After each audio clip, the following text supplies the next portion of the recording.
Pues necesitamos sobre todo formación. Es verdad que muchas comunidades nos brindaron herramientas que algunos ya teníamos o que si no teníamos se las ofrecieron a muchos centros, herramientas como las de Microsoft, las de Google, cualquiera que hayan ofrecido. Eso es verdad y muchos colegios desde entonces funcionan con esas plataformas, pero no sirve de nada dar un Fórmula 1 a una persona que no sabe pilotarlo. Sabemos, controlamos más o menos muchos métodos, muchas metodologías porque están además muy a mano, ¿no? Con las redes sociales, con internet, con muchos blogs educativos que hay por ahí, pero nos falta formación en las herramientas. Los claustros necesitan que les enseñen a exprimir las plataformas educativas, que les enseñen a exprimir un Edpuzzle, por ejemplo, que les enseñen a exprimir herramientas cotidianas que en un día a día pueden ser pues como el libro de texto, ¿no? Para un profesor. Y eso yo es lo que he hecho en falta. Y después dotar a los centros de tecnología.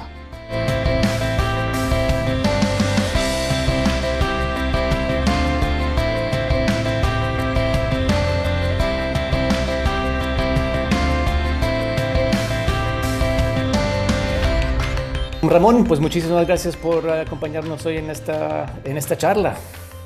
Un placer, la verdad es que me encanta siempre que puedo conversar con compañeros para bueno, poder intercambiar y seguir aprendiendo, que eso nos hace crecer a todos y creo que no hay mejor manera de afrontar esta profesión. Vi hoy que publicaste algo en tu Twitter, de hecho hace unos minutos, y te quería preguntar sobre eso porque también fue algo que me causó mucho impacto a mí y seguramente a todos. Esto de la noticia de que las mascarillas en la clase a partir del jueves aparentemente ya no va a ser obligatorio.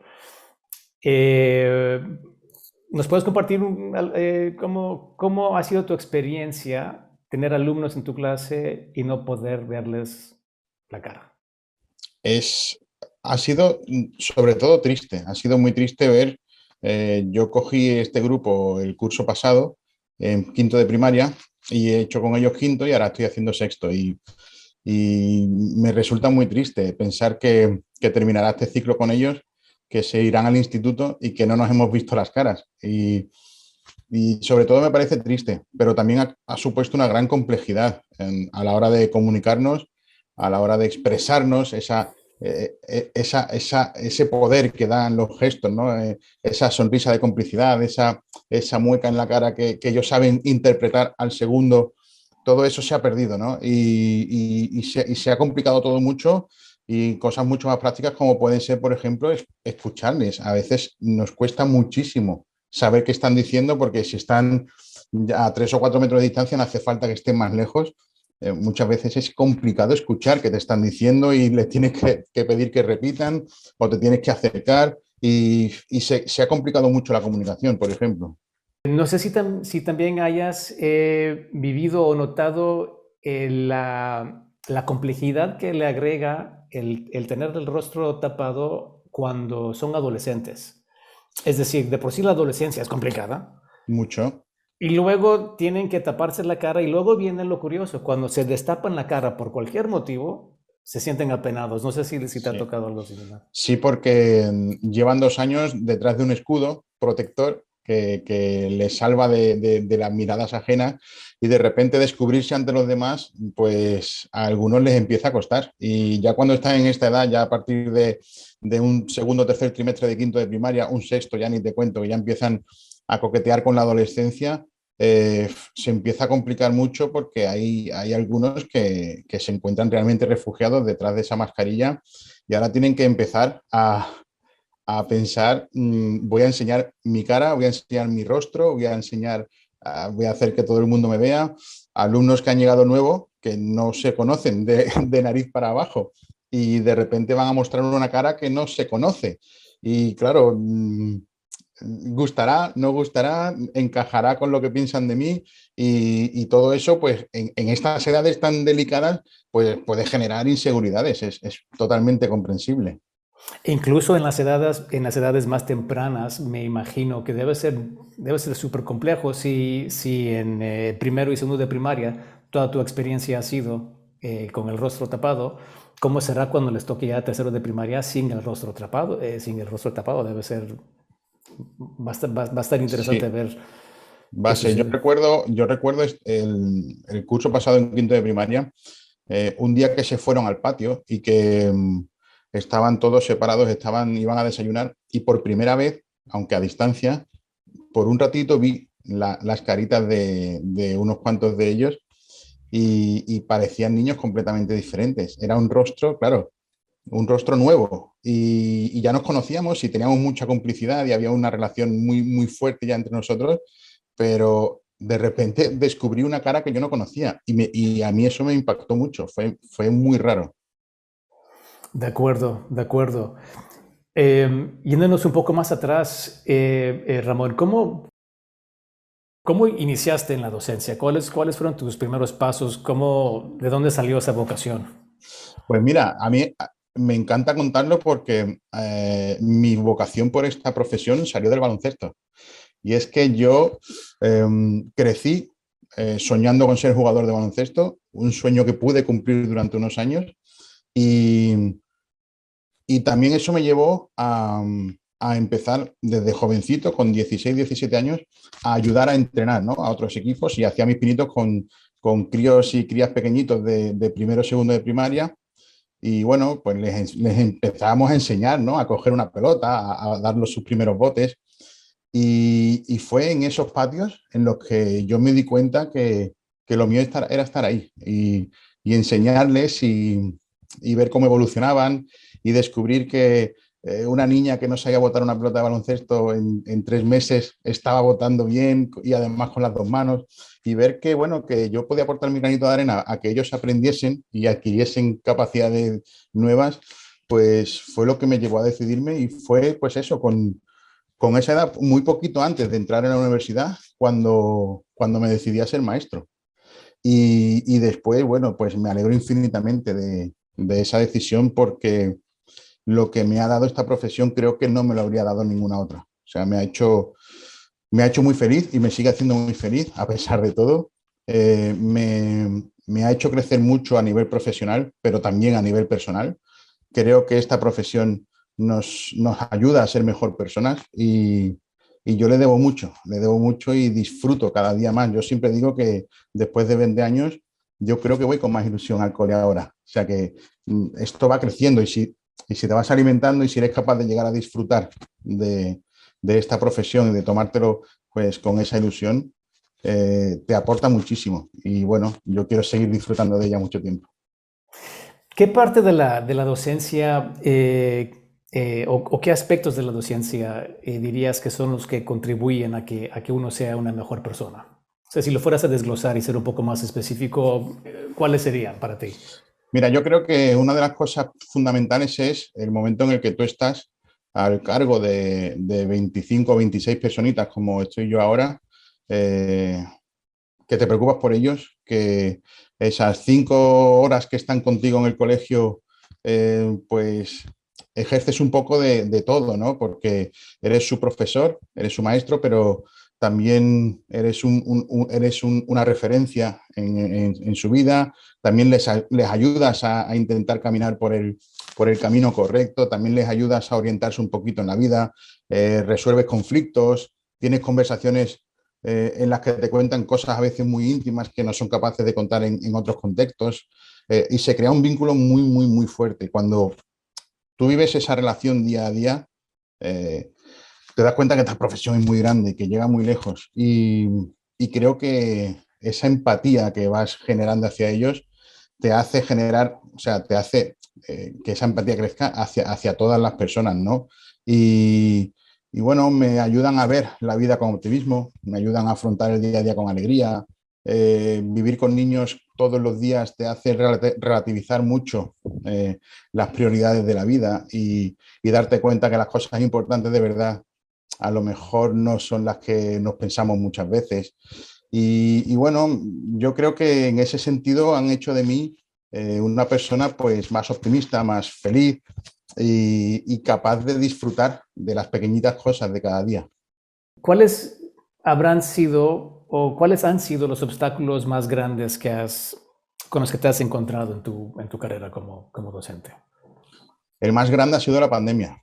Ya, bueno, claro, Y lo debo decir así, ¿eh? Después de 20 claro. años y después de vivir muchas situaciones y muchas complicadas, el peor año ha sido o sea, lo peor ha sido la pandemia, sin duda.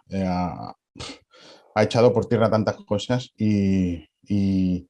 bueno, el cole, yo creo que el cole quedó aparcado. Aquel 12 de marzo fue cuando creo El 12. que nos cerraron.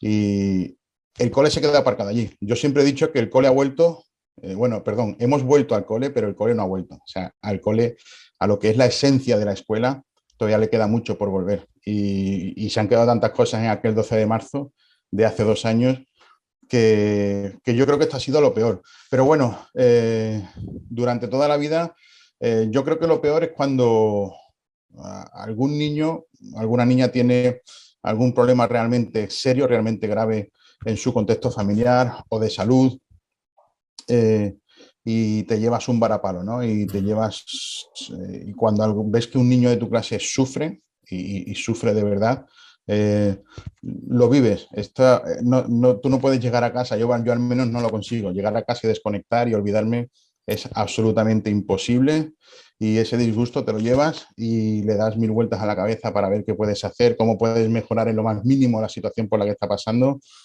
y hay veces en las que es casi imposible, y entonces esa frustración quizás es de lo peor que he vivido yo en esta profesión.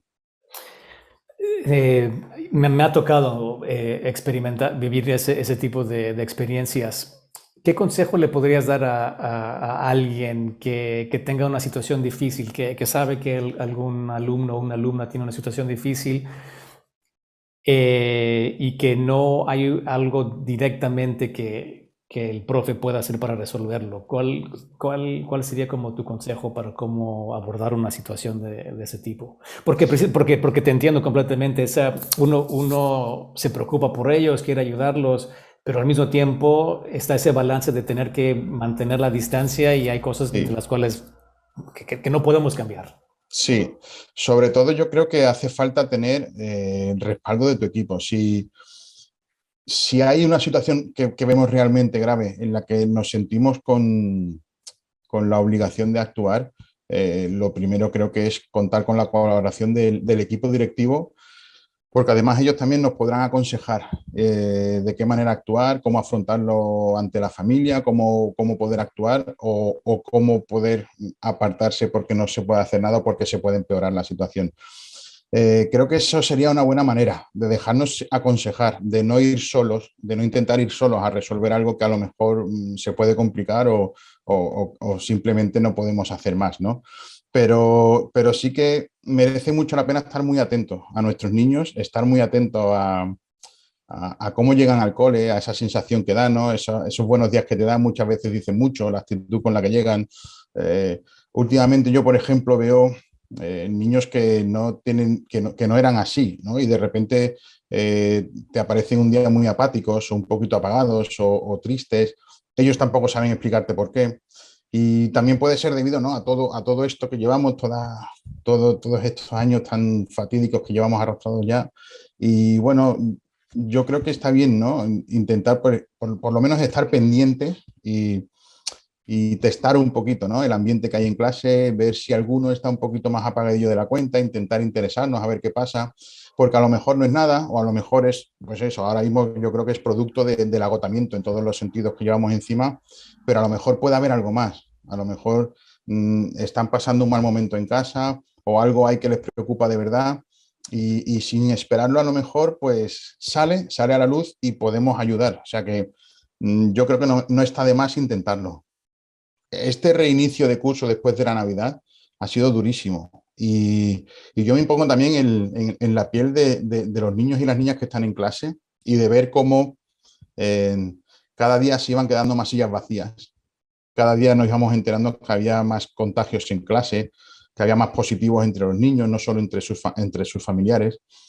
Y a pesar de que las noticias que nos llegaban de los niños que estaban en casa eran más o menos favorables, porque la enfermedad afortunadamente ha sido muy leve para todos ellos, incluso alguno pues la ha vivido sin síntomas, pero a pesar de eso, la angustia de ver cómo la calva, como le llamamos nosotros, la calva de la clase cada vez era más grande, cada vez había más sillas vacías, cada vez el cerco se estrechaba más. Esa angustia la vivían ellos. Y por mucho que yo tratara de transmitir tranquilidad, que es lo que estábamos haciendo, y transmitir serenidad y que el colegio viviesen dentro de lo que cabe con la máxima normalidad posible, a ellos no se les escapaba lo que estaba pasando porque lo estaban viviendo. Y eso generaba angustia. Entonces, me he preocupado de intentar generar espacios y momentos en clase para hablar, para exteriorizar lo que sentía en esos momentos, para sacar miedos y compartirlos entre todos, porque a veces compartiéndolos entre todos llegamos a relativizar y llegamos a entender que bueno, que esto pasará. Pero yo creo que es muy importante que ellos se sepan escuchados y sepan que en la clase hay siempre alguien dispuesto a atender sus necesidades. Yo creo que es importantísimo y a nosotros nos ha dado la oportunidad pues, de sacar fuera mucha angustia que llevaban dentro y que nos ha servido a todos para tranquilizarnos de verdad. Y en todo esto, me imagino que te has apoyado mucho de las tecnologías, de las herramientas digitales que hay a la disposición de los profes hoy en día.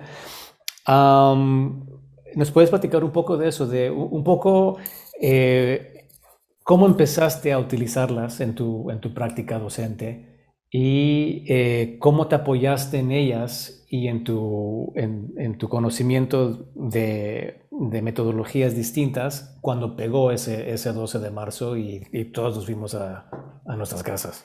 Sí, quizá, quizás el salto que se dio hacia la tecnología no ocurrió de la mejor manera, porque, como bien dices, de un día para otro tuvimos que volcarlo todo a la tecnología, tuvimos que confiarlo todo a la tecnología.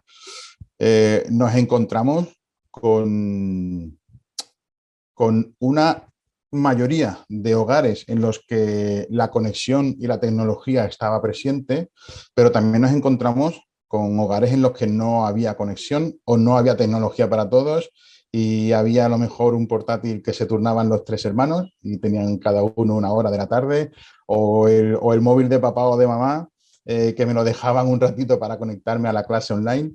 Y bueno, con todo eso tuvimos que lidiar.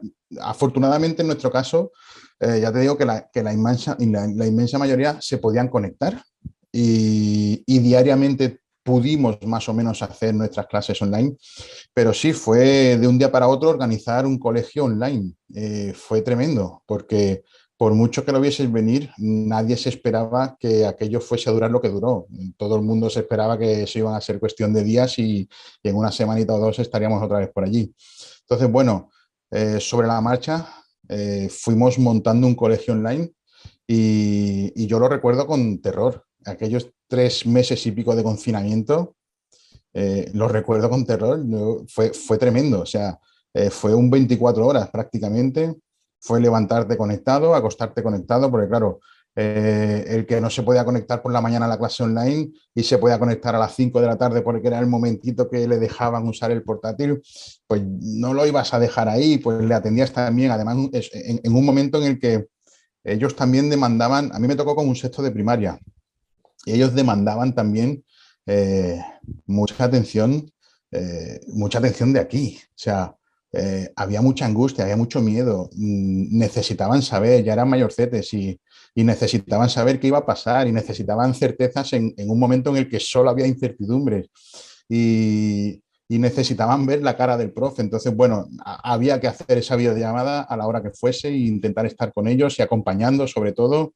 Y muchas veces en las clases, el ponerme yo a explicarles cualquier cosa de lengua, de matemáticas, de naturales, era más la necesidad de tener una cierta normalidad, de seguir una cierta rutina que les tranquilizaba muchísimo, que la necesidad de explicar sin más. O sea, yo creo que era más lo primero que seguir la programación, el currículum. Era un momento tan extraordinario en nuestras vidas que primaba sobre todo a la persona. Y al final las videollamadas eran sobre todo para eso, para charlar, para vernos las caras, para relajarnos todos, para tranquilizarnos entre todos, para echar unas risas y para darnos cierta normalidad, ¿no? Y en ese sentido la tecnología yo creo que nos salvó. Fue una condena en muchos sentidos porque nos obligó a trabajar de una manera que fue, bueno, totalmente abrumadora, pero también nos salvó de muchas, ¿no? Y yo recuerdo tutorías con alumnos en videollamadas auténticamente sanadoras, ¿eh? Y en ese sentido, menos mal que estaba ahí la tecnología. ¿Cómo despertó ese interés? ¿Cómo empezaste a desarrollar proyectos? ¿Por qué? Pues Porque no mira, siempre sucede. no, no, no. En mi caso, yo lo llevaba un poquito en la sangre porque antes, cuando te contaba antes que con los 17 años más o menos me decidí a ser maestro, muchos años anteriores mi sueño era ser jugador de baloncesto, pero como sabía que era muy difícil ganarse la vida así, yo quería ser informático.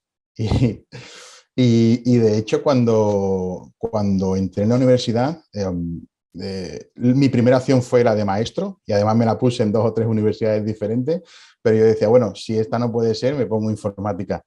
Y esas fueron mis 2 opciones. Y entonces, bueno, yo lo llevaba un poquito en la sangre. Yo desde muy pequeñito me he visto pues programando videojuegos o software o cositas así, ¿no? Entonces, bueno, pues yo creo que estaba un poco predestinado a que mi labor docente también se viese muy salpicada con las TIC. Y bueno, toda esta inquietud me hizo que en el cole, cuando ni siquiera había portátiles, cuando todavía no se sabía lo que era un proyector prácticamente, pues yo ya tenía un portátil muy viejo y que iba regular, pero yo ya tenía un portátil en clase en el que le enseñaba cosillas a los niños con algún buscador, en el que buscábamos imágenes que acompañaban a las explicaciones o algún vídeo interesante, que en aquella época todavía no era el abanico de vídeos que tenemos hoy día. Y claro, eso fue también pues la excusa perfecta para que el DIRE de aquel momento considerase oportuno que la figura que se iba a instalar en los colegios de coordinador TIC recayese sobre mí. Así que en el año, pues no lo sé, 2009 puede ser, que fue cuando llegó esta figura, o 9 o 10, no sé, hablo de memoria, decidieron que, claro, ¿quién iba a ser sino Ramón? Pues a mí me tocó ser coordinador TIC y bueno, ya con esa responsabilidad encima y con la responsabilidad de intentar digitalizar todo lo que se podía un centro educativo, pues fui estudiando, fui investigando, fui formándome cada vez más y tuve la suerte en una de esas de conocer a gente de la sección educativa de Microsoft, por ejemplo, con la que he colaborado muchos años y sigo haciéndolo, haciendo proyectos bastante interesantes. Y gracias a ellos, pues he podido viajar mucho, me han ofrecido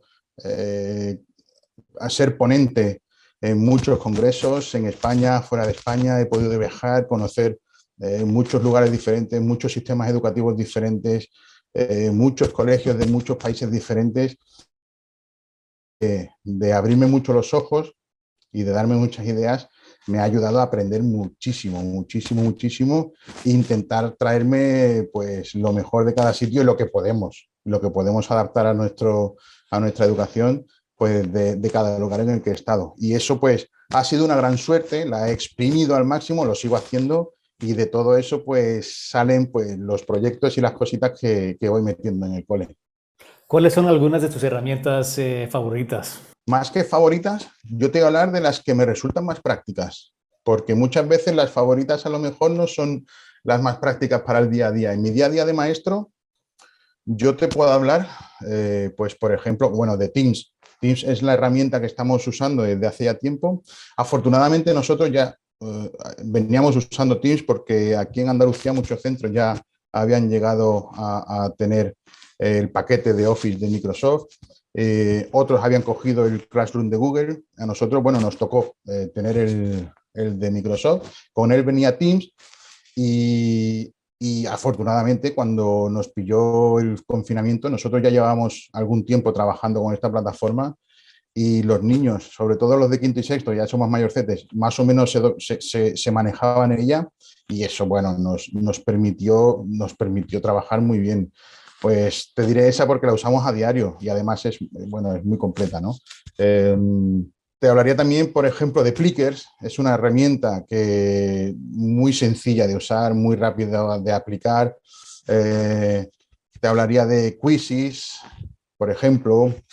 Edpuzzle. Edpuzzle me parece también una herramienta brillante, una herramienta que funciona con cualquier curso, pero a partir de tercero o cuarto de primaria, en tercer ciclo de primaria, ni te cuento, en secundaria es una maravilla.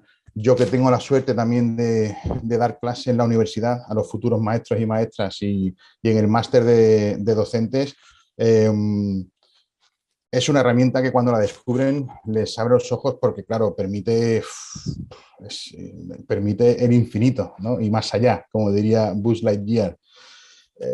Para los más Está, pequeños, dime. nada, es que eso de Edpuzzle es que es cierto. A todo el mundo que conoce Edpuzzle, cuando lo usan la primera vez y lo descubren, es como, Buah, wow. ¿esto qué es? Sí, sí, sí.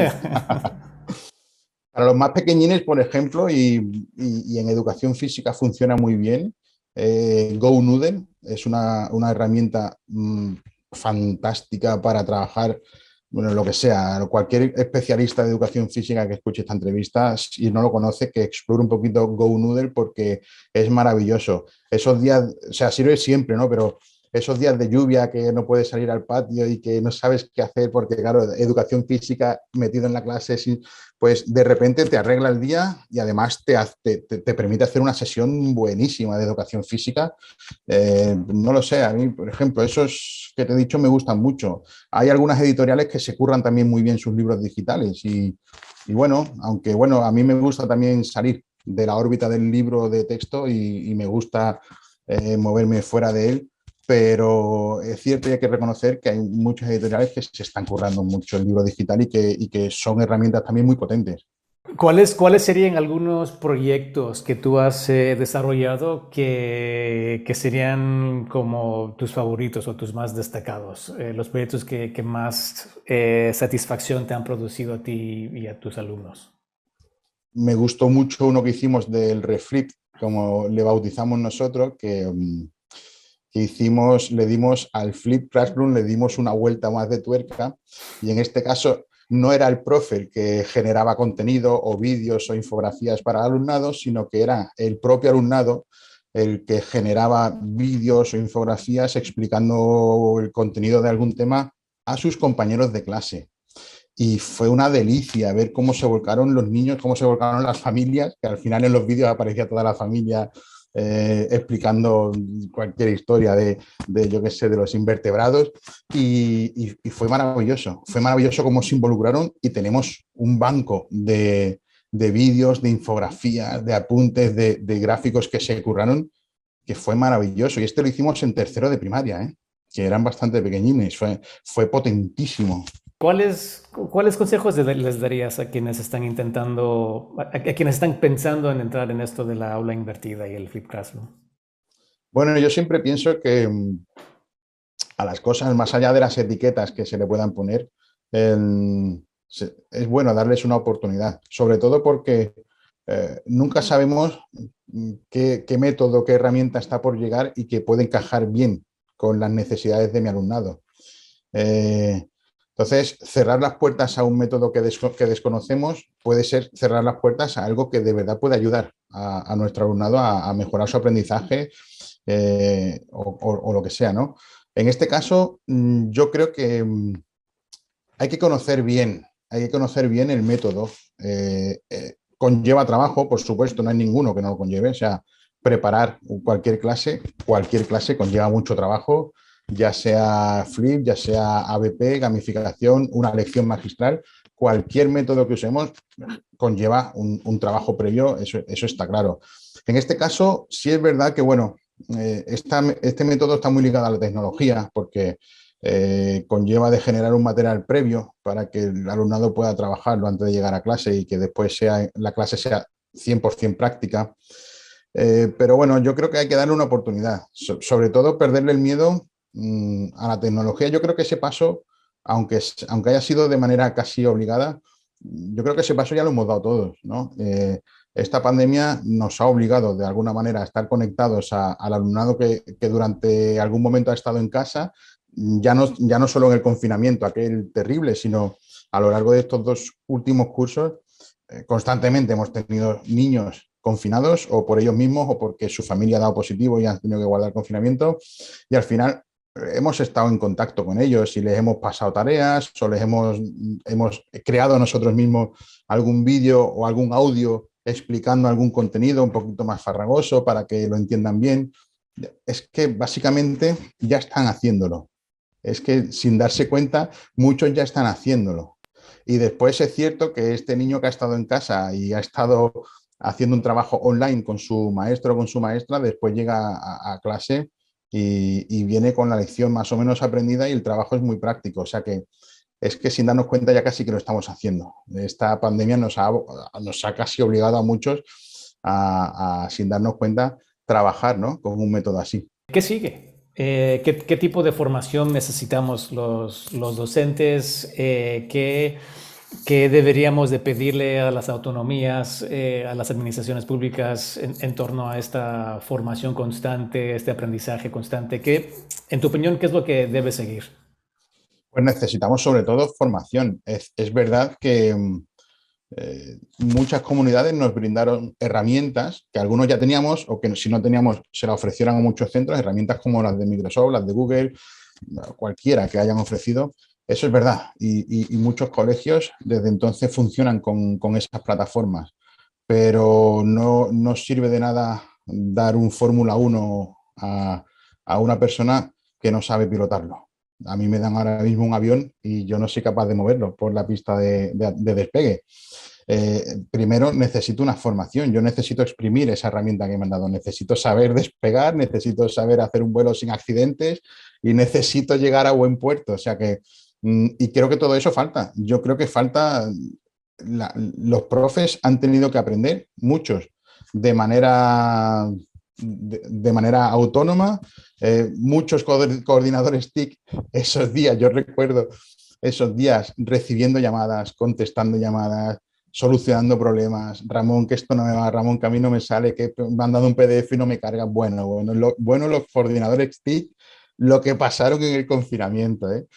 Pero es cierto que falta formación, muchísima formación, porque tenemos plataformas muy potentes en nuestras manos que actualmente están quedando básicamente para subir un PDF o colgar el enlace a un vídeo y poco más. Y dan muchísimo juego, pero claro, no podemos pedir algo que no se ha enseñado a hacer. Como tampoco nosotros haríamos con nuestro alumnado, la administración no nos puede pedir algo que no nos ha enseñado a hacer. Falta formación, muchísima formación. Yo tengo mucha suerte y mucha fortuna de haberme formado durante toda mi carrera y tener ciertos conocimientos sobre esto, pero no es la norma y necesitamos formación y necesitamos que se nos brinde formación en estas tecnologías. Sabemos, controlamos más o menos muchos métodos, muchas metodologías porque están además muy a mano, ¿no?, con las redes sociales, con internet, con muchos blogs educativos que hay por ahí, pero nos falta formación en las herramientas. Los claustros necesitan que les enseñen a exprimir las plataformas educativas, que les enseñen a exprimir un Edpuzzle, por ejemplo, que les enseñen a exprimir herramientas cotidianas que en un día a día pueden ser pues como el libro de texto, ¿no?, para un profesor. Y eso yo es lo que he hecho en falta. Y después dotar a los centros de tecnología. Es básico, ¿no? Porque en los coles... Todavía falta, ¿tú crees, un poco más de atención a ese aspecto, a la infraestructura? Falta inversión, sí, sí. Hay colegios con poquita tecnología o con tecnología obsoleta en muchos casos. Y cuando hay que reponer un simple proyector se tardan meses en que se reponga y hay clases que están funcionando con un proyector, otras que no tienen, otras que tienen una pizarra digital, otras que se rompió el curso pasado y a saber cuándo se le coloca otra. Entonces, claro, hace falta inversión si queremos que la tecnología esté presente en el día a día de nuestros alumnos, como yo creo que debe ser. Hace falta inversión. Y además es que necesitamos que nuestro alumnado maneje con soltura, que entendemos que muchos de ellos manejan ya con soltura porque en su ocio sobre todo la tecnología está muy presente, ya cada vez más en sus estudios, pero necesitamos que nuestro alumnado entienda que la tecnología no solo es ocio, sino que también es una herramienta potentísima para estudiar, para para mejorar su rendimiento académico, para encontrar información muy potente que le pueda ayudar de cara a un examen, de cara a un trabajo que tienen que entregar. Es decir, hay un mundo por explotar que también nosotros tenemos que explicar a nuestro alumnado y previamente, pues, a nosotros alguien nos lo tendrá que explicar, ¿no? O sea que yo creo que eso es básicamente lo que falta. Y un poco el otro lado de esa moneda, ¿cuál sería tu consejo a un director de colegio o grupo de colegios que está buscando formación para su claustro, para sus docentes? ¿En dónde deberían de estar poniendo la visión? En dónde deberían de enfocarse, creerías tú? Sobre todo en qué tecnología tienen ya a su disposición, porque buscar una formación sobre una tecnología a la que no vamos a poder acceder, pues es perder un poco el tiempo.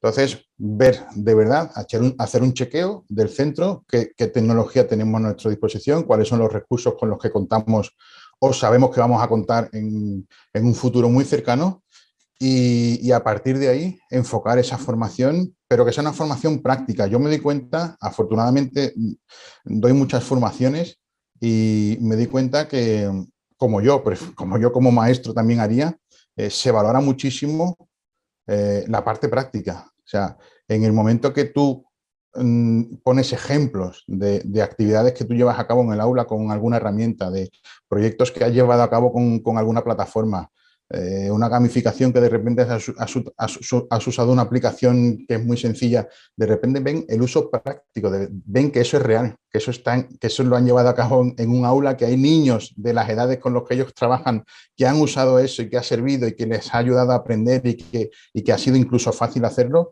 Eso es lo que valoran. Necesitan mucha práctica y eso, pues, gente que ya haya trabajado esos recursos en su aula y que venga a tu cole a enseñarte la herramienta, pero además a ponértelo en la parte práctica, ¿no? Los que estamos ahí a pie de aula es lo que realmente valoramos. Ramón, ha sido increíble esta charla contigo. De verdad te agradezco mucho tu tiempo. Antes de irnos, tengo una última pregunta que sería, ¿qué consejo le darías a un docente que apenas mañana, digamos que este lunes va a ser su primer día ante un grupo, es su primer día en esta larga trayectoria que lo espera? A ella o a él, ¿qué consejo le darías? Pues mira, en este cóctel que es la educación, yo sobre todo pondría un ingrediente principal que es la paciencia. Yo eso lo aprendí el primer día que pisé un aula por primera vez en mi vida, que esta profesión requiere paciencia. Porque yo recuerdo llegar ilusionadísimo, llegar como una moto, llegar sin dormir. Yo me pegué 2 o 3 días antes de llegar al cole sin dormir, de los nervios, me podían los nervios. Preparé 1000 cosas, te puedo asegurar que preparé 1000 cosas, que parece que en lugar de una sustitución de una semana yo iba a estar allí 4 años. Preparé 1000 cosas y me di cuenta que no se pueden hacer 1000 cosas en un día, que un día te da para hacer algunas poquitas cosas. Y yo me di cuenta de eso enseguida. O sea, tuve que echar el freno y me di cuenta que nuestros niños requieren tiempo, requieren mucha paciencia, requieren que nosotros respetemos los tiempos de cada uno de ellos. Eh, Entendí que si yo voy a explicar la división, no todos van a entender la división al mismo minuto y al mismo segundo. Habrá 3, 4 que lo entiendan del tirón, habrá alguno que les cueste media hora, habrá otros que se vayan a casa y no se hayan enterado de nada y necesiten 3 días. Y eso es así y tenemos que respetarlo y no podemos pretender que todos vayan a la vez. O sea que yo no soy nadie para dar consejos, pero sí que sobre todo les diría que le echen paciencia, mucha paciencia. Y a partir de ahí, dejarse enseñar mucho por los veteranos y las veteranas del cole, que tienen mucha experiencia que podemos echar a nuestra mochila, mucha experiencia de la que empaparnos. Si existe la posibilidad de entrar en la clase de algún compañero un poquito más veterano, hacerlo sin miedo, pedir permiso, entrar en las clases, verlos en acción, ver cómo se manejan con los críos. Eso te va a dar cuenta de que esto requiere de mucho tacto, de mucho mimo, de mucho coco, eh, y sobre todo disfrutar. Esta profesión eh, te permite disfrutar mucho, pero también te puede hacer sufrir mucho. Entonces, disfrutarla, sacar lo mejor de cada momento, ir al cole con la ilusión de enseñar, de hacer a los niños descubrir un mundo nuevo, de enriquecerles, en fin, disfrutarla. Y yo voy todos los días con esa intención, con la intención de disfrutar. Yo creo que un profe que disfruta de su profesión, al final contagia, ¿no? Ese entusiasmo y los niños pues también se ven, ¿no? Empapados de este entusiasmo, de estas ganas de aprender y de hacer cosas.